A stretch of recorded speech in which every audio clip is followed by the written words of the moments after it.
সিনেমার ব্যবসা যারা করে ওদের মতো কপাল পোড়া আকাশের নিচে জমিনের উপরে আর নাই। কারণ কি জানেন?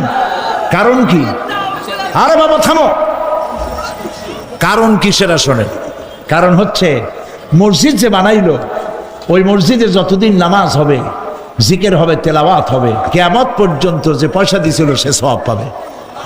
আর সিনেমা যে বানাইলো, সিনেমা দেখিয়া এরকম বই কি কুমিল্লা আসছে, এমন একটা লোকেরা বলা বলি করতেছে সুবহানাল্লাহ, এমন একটা ছবি আসছে যারাই দেখলো সব উমরা করতে রওনা হয়ে গেছে।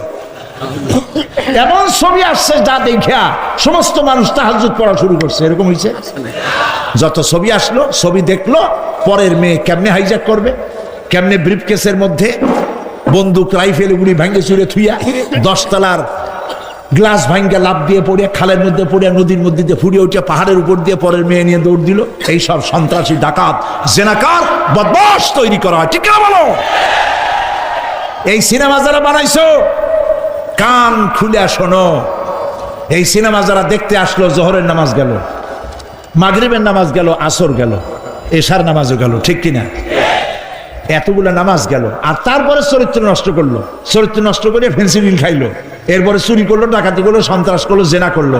বেটা তুই মর, যে সিনেমা বানাইছো মর, মরে দেখবি কিয়ামত পর্যন্ত এই সিনেমা দেখে যত লোকের চরিত্র নষ্ট হয়েছে সমস্ত পাপ মাথায় দিয়ে কিয়ামতে আল্লাহর দরবারে দাঁড়াতে হবে। সুতরাং সিনেমার ব্যবসায়ীরা কানে ধরে সিনেমার ঝাঁচা বেড়ে দূর করে দাও।